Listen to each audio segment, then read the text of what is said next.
ಸಂಪೂರ್ಣ ಮಹಾಭಾರತದ ಕಥೆಗಳ ಧ್ವನಿ ಸುರುಳಿಯಲ್ಲಿ ಇಂದಿನ ವಿಷಯ ವ್ಯಾಸ ಉಪದೇಶ. ಭಗವಾನ್ ವೇದವ್ಯಾಸರು ಪ್ರತ್ಯಕ್ಷರಾಗಿ ದಿಗ್ಮೂಢನಾದ ಕುರುದೊರೆಯನ್ನು ವಿವೇಕದ ನುಡಿಗಳಿಂದ ಸಂತೈಸಿದರು. ಗತಾಕ್ಷ ಮಹೇಶ, ಯಾಕೆ ಕೊರಗುತ್ತಿರುವೆ ಮತ್ತು ಸೊರಗುತ್ತಿರುವೆ? ನಿನ್ನ ಮಗನ ಉದ್ದಟತನವು ಸಕಲ ಬಂಧು ಮಿತ್ರರನ್ನು ಸಹೋದರರನ್ನು ಯುದ್ಧಾಗ್ನಿಗೆ ಹೋಮಿಸಲು ಕಾರಣವಾಯಿತು. ವಿದುರನ ಪ್ರತಿಯೊಂದು ವಾಕ್ಯವೂ ನಿನಗೆ ಅಂಗೀಕಾರವಾಗಲಿಲ್ಲ.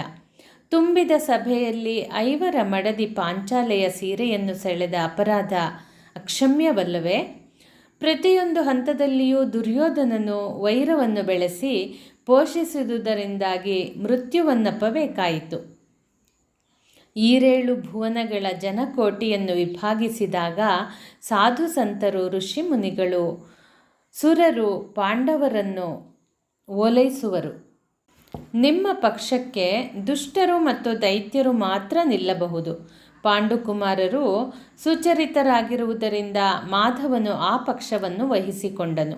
ಆ ಸಮಯದಲ್ಲಿಯೇ ಯುದ್ಧದ ಫಲಿತಾಂಶ ನಿರ್ಣಯವಾಗಿತ್ತು. ಹರಿಹರ ಬ್ರಹ್ಮಾದಿ ತ್ರಿಮೂರ್ತಿಗಳು ಧರ್ಮವಿರುವಲ್ಲಿ ಇರುತ್ತಾರೆ ಮತ್ತು ಅಲ್ಲಿಯೇ ಜಯವು ಲಭಿಸುತ್ತದೆ. ಕರ್ಮದೋಷದಿಂದಾಗಿ ನಿನ್ನವರ ಅಂತ್ಯವಾಯಿತಲ್ಲದೆ ಪಾಂಡವರೇ ಹೇಗೆ ಕೊಲ್ಲಲು ಶಕ್ತರು? ಆ ಮುನಿಗಳ ಮೊನಚಾದ ವಚನ ಬಾಣವನ್ನು ತಡೆದುಕೊಳ್ಳಲಾರದೆ ರಾಜನು ದೊಪ್ಪನೆ ಬಿದ್ದನು. ಹುಟ್ಟಿದ 100 ಮಕ್ಕಳನ್ನು ಕಳೆದುಕೊಂಡ ಧೃತರಾಷ್ಟ್ರನ ಪ್ರಲಾಪದಿಂದ ಯಾರು ಮರುಗಲಾರರು? ನೃಪನಾರಿಯರ ಸಮಾಧಾನ ನುಡಿಗಳು ಫಲಕಾರಿಯಾಗಲಿಲ್ಲ. ಋಷಿಗಳು ತನ್ನ ಅಮೃತವಾಣಿಯನ್ನು ಮುಂದುವರೆಸಿದರು. ರಾಜ, ಉಳಿದ ಬಂಧು ಮಿತ್ರರನ್ನು ಸಮಾಧಾನಿಸಬೇಕಾದ ನೀನೇ ಅಳುತ್ತಾ ಇದ್ದರೆ ಮುಂದೇನು ಗತಿ? ದುಃಖದಿಂದ ಬಳಲಿ ಬೆಂಡಾಗಿರುವ ಗಾಂಧಾರಿಯನ್ನು, ಭಾನುಮತಿಯನ್ನು ಸಂತೈಸು. ನಿನ್ನ ಹಿತನುಡಿಗಳು ಅವರಲ್ಲಿ ಸ್ವಲ್ಪ ನೆಮ್ಮದಿಯನ್ನು ತರಬಹುದು. ವಿಪತ್ತಿನ ಕಾಲಕ್ಕೆ ಸುವಿವೇಕ ಶರದ ಅಗತ್ಯವಿದೆ. ಹುಟ್ಟಿದ ಮಕ್ಕಳು ಅಹಿತರಾದರೆ ಸುತರೆನಿಸಿಕೊಳ್ಳಲು ಯೋಗ್ಯರೇ? ಶಾಶ್ವತ ಸುಖಕ್ಕೆ ಸಾಧನವಾಗಿರುವ ನಿನ್ನ ತಮ್ಮನ ಮಕ್ಕಳನ್ನು ಕರೆಸಿ ಮುಂದಿನ ಕ್ರಿಯೆಗಳನ್ನು ಮಾಡಿಸು. ಈ ಕಣ್ಣು ಮುಚ್ಚಾಲೆಯ ಪ್ರಪಂಚದಲ್ಲಿ ಒಬ್ಬೊಬ್ಬನಿಗೆ ಒಂದೊಂದು ಪಾತ್ರವಿದೆ. ಆ ಪಾತ್ರ ನಿರ್ವಹಣೆ ಸರಿಯಾಗಿ ಆಗಬೇಕು. ಅಳಿದುಳಿದ ನೀವು ಮೃತರಾದವರಿಗೆ ಸದ್ಗತಿ ಪ್ರಾಪ್ತಿಗೋಸ್ಕರ ಔರ್ಧ್ವ ದೈಹಿಕ ಕ್ರಿಯೆಗಳನ್ನು ತಕ್ಷಣವೇ ನಡೆಸಬೇಕು ಎಂದರು. ದುಃಖದ ಭಾರವನ್ನು ಹೊತ್ತ ರಾಜನಿಗೆ ಸಂಜಯ, ವಿದುರ, ವೇದವ್ಯಾಸರ ಉಪದೇಶವು ಮನವರಿಕೆಯಾದರೂ ಏನೂ ಮಾಡಲು ತೋಚಲಿಲ್ಲ. ಮೆಲ್ಲನೆ ತನ್ನ ಅರಮನೆಯನ್ನು ಬಿಟ್ಟು ರಥವನ್ನೇರಿದನು.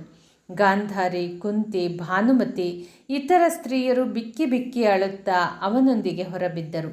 ಸಾರಂಗಗಳು ಕಾಡಿನಲ್ಲಿ ಸಮೂಹವಾಗಿ ಸಂಚರಿಸುವಂತೆ ಕುರು ರಾಜ ಮಹಿಷಿಯರು ತಮ್ಮ ಭವನಗಳಿಂದ ಜೊತೆಯಲ್ಲಿ ಸಾಗಿದರು. ಅನೇಕರು ರಾಜವಂಶದ ಮಹಿಳೆಯರನ್ನು ನೋಡುವ ತವಕದಿಂದ ರಸ್ತೆಯ ಇಕ್ಕಡೆಗಳಲ್ಲಿಯೂ ಸಾಲಾಗಿ ನಿಂತಿದ್ದರು. ವಿದುರ ದಾರಿದೀಪದಂತೆ ಅವರ ಬಳಿ ಇದ್ದು ಸಮಾಧಾನಪಡಿಸಿದನು. ಹಸ್ತಿನಾವತಿಯಲ್ಲಿ ಸ್ಮಶಾನ ಶಾಂತಿ ಹರಡಿತು. ಕೆಲವರು ಉಣಲೊಲ್ಲರು, ಅನೇಕರು ಮಾತನಾಡಲೊಲ್ಲರು.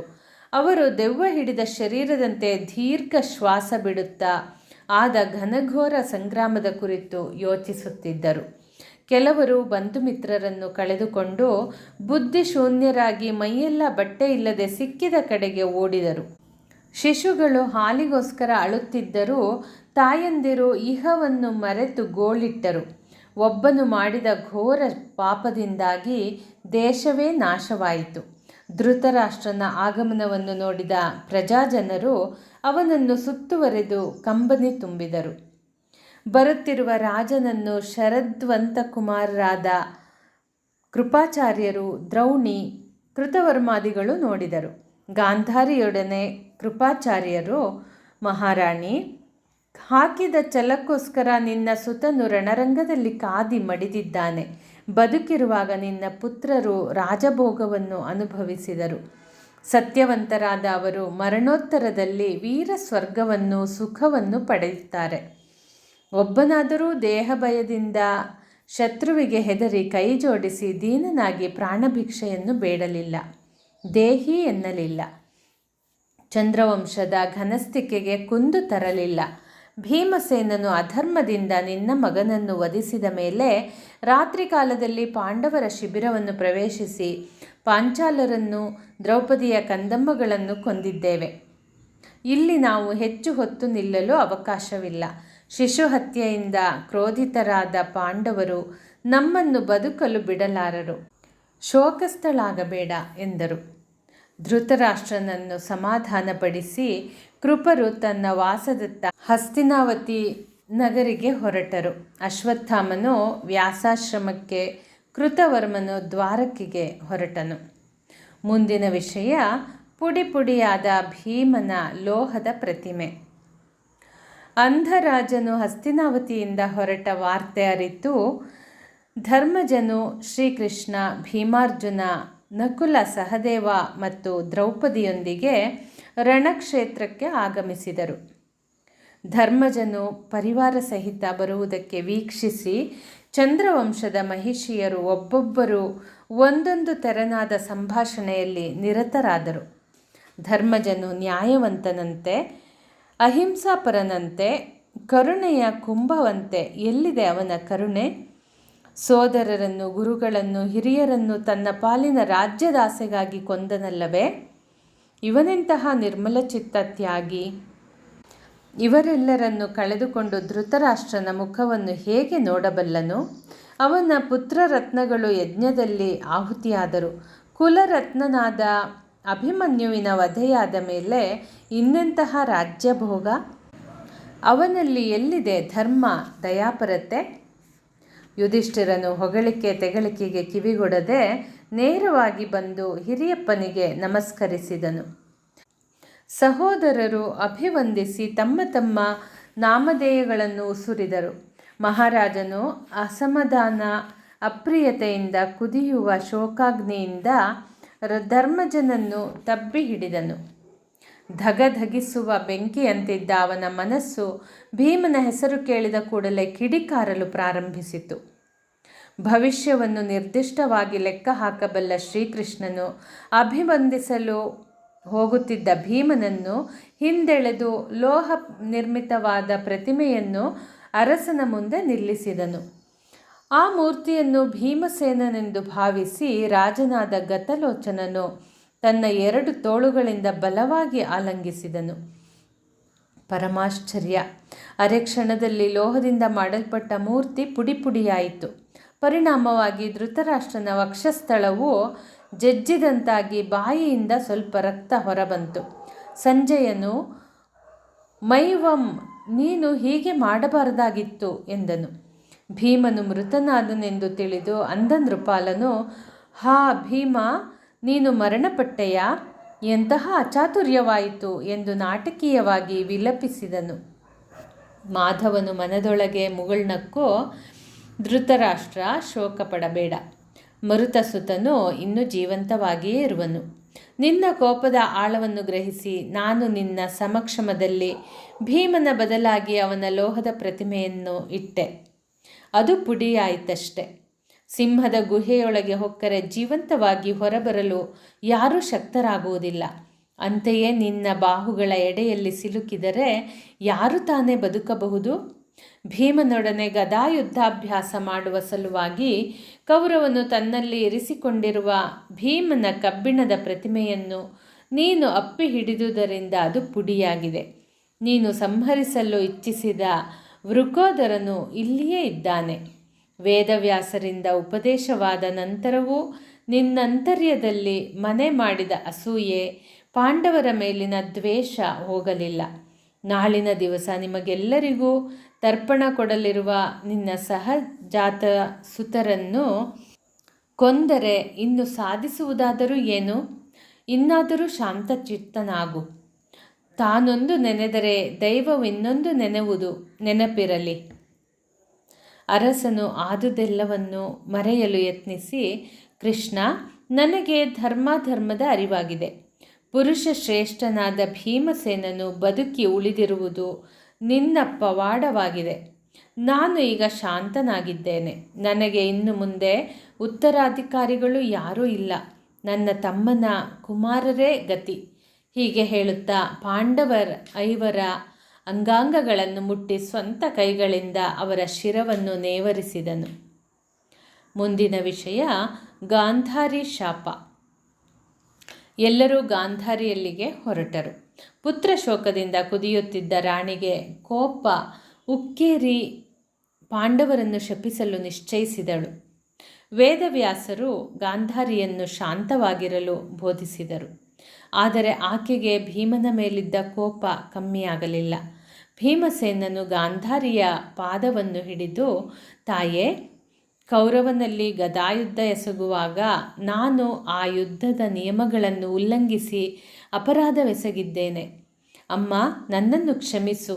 ಆತ್ಮರಕ್ಷಣೆಗೋಸ್ಕರ ಧರ್ಮವೋ ಅಧರ್ಮವೋ ಎನ್ನುವ ಪರಿವೇ ಇಲ್ಲದೆ ಆ ರೀತಿ ಮಾಡಿದೆನು. ಹೆತ್ತ ಕರುಳಿನ ನೋವು ನನಗೆ ಮನವರಿಕೆಯಾಗಿದೆ. ಚಿಕ್ಕಂದಿನಿಂದಲೂ ಬೆಳೆದು ಬಂದ ವೈರದ ಫಲವಾಗಿ ಮಹಾಸಂಗ್ರಾಮವು ನಡೆದು ಕುರುವಂಶ ವೃಕ್ಷವು ಬುಡಮೇಲಾಯಿತು. ನನ್ನಿಂದ ಆದ ತಪ್ಪನ್ನು ಮನ್ನಿಸು. ರಜಸ್ವಲೆಯಾದ ದ್ರೌಪದಿಯನ್ನು ರಾಜಸಭೆಗೆ ಎಳೆದು ನಿಮ್ಮೆಲ್ಲರ ಸಮಕ್ಷಮದಲ್ಲಿ ವಿವಸ್ತ್ರಳಾಗಿ ಮಾಡಲೆತ್ನಿಸಿದ ಕೌರವನ ನೀಚ ಕೃತ್ಯವು ಕಣ್ಣೆದುರಿಗೆ ಸದಾ ತಾಂಡವವಾಡಿತು. ಆ ಒಂದು ಕಾರಣದಿಂದಾಗಿ ಕೌರವನನ್ನು ನಾನು ಕೊಲ್ಲಲು ಪ್ರೇರೇಪಣೆಯಾಯಿತು. ಅನಂತರ ದೊಡ್ಡಮ್ಮನ ಮುಂದೆ ಧರ್ಮರಾಯನು ಕಾಣಿಸಿಕೊಂಡನು. ಯುಧಿಷ್ಠಿರನು ಶಿರಬಾಗಿ ಆಕೆಗೆ ನಮಸ್ಕರಿಸಿದಾಗ ಕಣ್ಣಿಗೆ ಕಟ್ಟಿಕೊಂಡ ಪಟ್ಟಿಯ ಎಡೆಯಿಂದ ಯಮಜನ ಕೈಯಲ್ಲಿರುವ ಉಗುರುಗಳನ್ನು ಕಂಡಳು. ಮರುಕ್ಷಣದಲ್ಲಿಯೇ ಆ ಸುಂದರ ಉಗುರುಗಳು ಕಪ್ಪಾಗಿ ನಖ ರೋಗಗ್ರಸ್ತವಾಯಿತು. ಅರ್ಜುನನು ತಾನೆಲ್ಲಿ ಆಕೆಯ ಕೋಪಕ್ಕೆ ಬೀಳುವೆನೋ ಎಂದು ಹಿಂದೆ ಅಡಗಿ ನಿಂತನು. ಗಾಂಧಾರಿ ಕನಿಕರಗೊಂಡು ಪಾಂಡವರನ್ನು ಸಮೀಪಕ್ಕೆ ಕರೆದು ಸಮಾಧಾನ ಮಾಡಿಕೊಂಡಳು. ಪಾಂಡವರು ಅಲ್ಲಿಂದ ನಿಧಾನವಾಗಿ ಕುಂತಿಯ ಬಳಿ ಹೋದರು. ಬಂಧು ಬಳಗದಲ್ಲಿದ್ದ ಸಹಸ್ರಾರು ಮಂದಿಯನ್ನು ಕಳಕೊಂಡ ಕುಂತಿದೇವಿಯ ಮನಸ್ಸಿನಲ್ಲಿ ಅಷ್ಟೇನೂ ಸಂತಸ ಇರಲಿಲ್ಲ. ವೀರರೈವರು ಕುಮಾರರು ಜಯಿಸಿರುವುದಾದರೂ ಅಪರಿಮಿತ ಬಂಧುಗಳ ನಷ್ಟದಿಂದಾಗಿ ಅವಳು ಶೋಕಗ್ರಸ್ತಳಾಗಿದ್ದಳು. ನೊಸಲನ್ನು ಚಾಚಿ ಅಡ್ಡಬಿದ್ದ 5 ಮಕ್ಕಳನ್ನು ಎತ್ತಿ, ಶ್ರೀಹರಿಯ ಕರುಣೆಯಿಂದಾಗಿ ಜಯವನ್ನು ಪಡೆದಿರುವಿರಿ, ನಿಮಗೆ ಶುಭವಾಗಲಿ. ಧರ್ಮಜ, ಎದ್ದೇಳು. ಪುತ್ರ ಶೋಕದಿಂದ ಮೂರ್ಛಿತಳಾಗಿರುವ ದ್ರೌಪದಿಯನ್ನು ಕಾಣಲಿಚ್ಛಿಸುತ್ತೇನೆ ಎಂದಳು. ಗಾಂಧಾರಿಯು ತನ್ನ ಪ್ರಿಯ ಸೊಸೆಯನ್ನು ಕಂಡು ಅವಳ ದುಃಖಾಶ್ರುಗಳನ್ನು ಕರಗಳಿಂದ ಒರೆಸಿದಳು. ದ್ರೌಪದಿ, ಅಳಬೇಡ. ಹೆತ್ತ 5 ಮಕ್ಕಳನ್ನು ನೀನು ಕಳೆದುಕೊಂಡೆ. ಕುಲದೀಪಕನಾದ ಸುಭದ್ರಾತನೆಯ ಅಭಿಮನ್ಯುವು ಕಲಹದಲ್ಲಿ ನಿರ್ನಾಮವಾದನು. ಆ ಯುದ್ಧಾಗ್ನಿಯು ಕರಾಳ ನಾಲಿಗೆಯನ್ನು ಹೊರಚಾಚಿ ಸಹಸ್ರಾರು ವೀರರನ್ನು ಆಹುತಿ ತೆಗೆದುಕೊಂಡಿದೆ. ನಿನ್ನ ಜೀವನವು ಅತ್ಯಂತ ಶೋಕ ಮತ್ತು ತ್ಯಾಗಮಯವಾಗಿದೆ. ಧರ್ಮಕ್ಕೆ ಜಯವಾಯಿತು ಎನ್ನುವ ಸಮಾಧಾನದಿಂದ ಸಕಲವನ್ನು ಮರೆಯಲು ಪ್ರಯತ್ನಪಡು. ನಿನ್ನ ಹೊಟ್ಟೆಯ ಸಂಕಟಕ್ಕೆ ಕಾಲವು ಮಾತ್ರ ಸಮಾಧಾನವನ್ನು ನೀಡಬಹುದಲ್ಲದೆ ನಮ್ಮ ಸಾಂತ್ವನ ವಾಕ್ಯಗಳಲ್ಲ. ಆದರೂ ನಿನ್ನ ಅತ್ತೆಯಾಗಿ ಸಂತೈಸುತ್ತಿದ್ದೇನೆ. ತಲ್ಲಣಿಸುವ ಹೃದಯವನ್ನು ಸ್ವಲ್ಪ ಮಟ್ಟಿಗಾದರೂ ನಿಯಂತ್ರಿಸಲು ಪ್ರಯತ್ನ ಮಾಡು. ನಿನ್ನಂತಹ ಸಾಧ್ವಿಮಣಿಗೆ ಈ ರೀತಿ ಕಷ್ಟ ಪರಂಪರೆಗಳು ಸಂಭವಿಸಬಾರದಿತ್ತು. ದ್ರೌಪದಿ, ರೋಧಿಸಬೇಡ. ಕಷ್ಟ ಕಾರ್ಪಣ್ಯಗಳು ಒದಗಿದಾಗ ನಮಗಿಂತಲೂ ಜಾಸ್ತಿ ಸಂಕಷ್ಟದಲ್ಲಿ ಇರುವವರನ್ನು ನೆನೆದು ಮರೆಯಬೇಕು. 100 ಜನರನ್ನು ಹೆತ್ತು ಸರ್ವರನ್ನೂ ಯುದ್ಧ ಭೂಮಿಯಲ್ಲಿ ಬಲಿಗೊಟ್ಟೆ. ಕಾಲಸರ್ಪನು ತನ್ನ ವಿಷಪೂರಿತವಾದ ಹಲ್ಲುಗಳಿಂದ ಸಕಲರನ್ನು ಕಚ್ಚಿಯೇ ಬಿಟ್ಟ. ಕುಲೋದ್ಧಾರಕ್ಕಾಗಿಯಾದರೂ ಒಬ್ಬನು ಉಳಿಯಲಿಲ್ಲ. ನನ್ನ ಸುತನಾದ ಕೌರವನಿಗೆ ಶ್ರೀಕೃಷ್ಣನ ಸಾಧು ನೀತಿ ಮಾತುಗಳು ಪಥ್ಯವಾಗಲಿಲ್ಲ. ವಿದುರನ ಭವಿಷ್ಯವಾಣಿ ಹಿತವಾಗಲಿಲ್ಲ.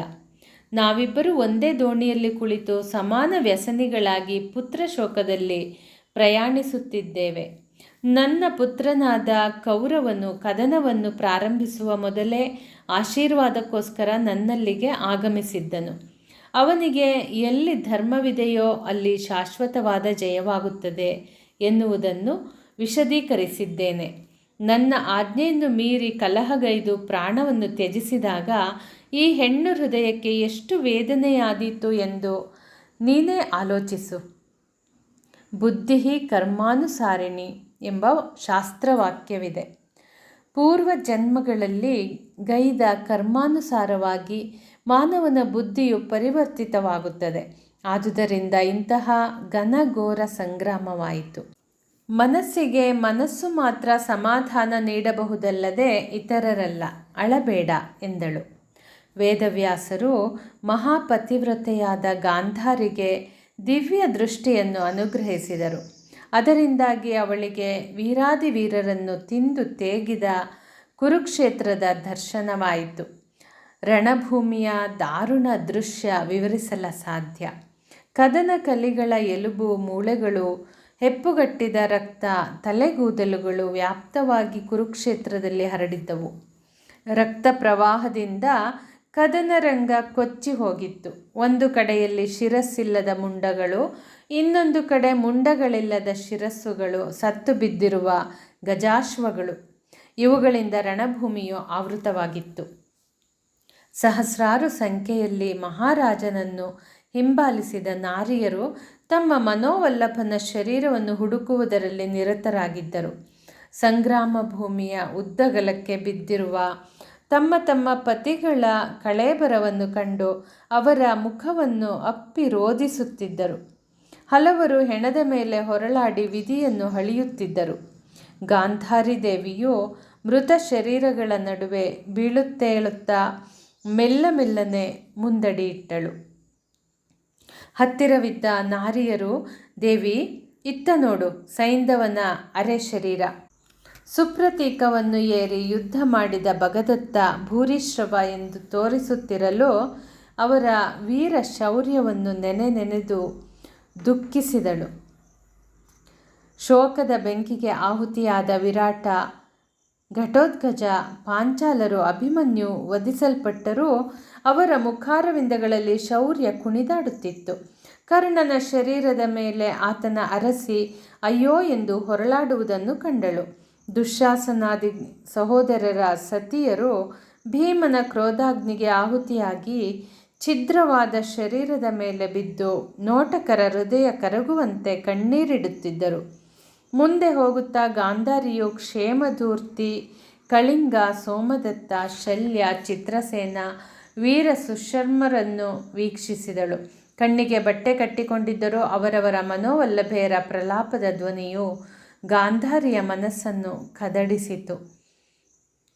ಮುಂದೆ ಬರುತ್ತಾ ಭೀಮನ ಗದಾದಂಡಕ್ಕೆ ಮೈಯೊಡ್ಡಿ ನೆಲದ ಮೇಲೆ ಮಲಗಿರುವ ದುರ್ಯೋಧನನನ್ನು ಕಂಡಳು. ಆ ಪಾರ್ಥಿವ ಶರೀರದ ದರ್ಶನವಾದ ಕೂಡಲೇ ಗಾಂಧಾರಿಯು ಶೋಕಭರಿತಳಾಗಿ ಸ್ಮೃತಿ ತಪ್ಪಿ ಬಿದ್ದಳು. ಜೊತೆಯಲ್ಲಿದ್ದ ಭರತ ಕುಲನಾರಿಯರು ಶೋಕಿಸಿದರು. ಅವರ ಕಣ್ಣೀರು ರಣರಂಗದಲ್ಲಿ ಪ್ರವಾಹವಾಗಿ ಹರಿಯಿತು.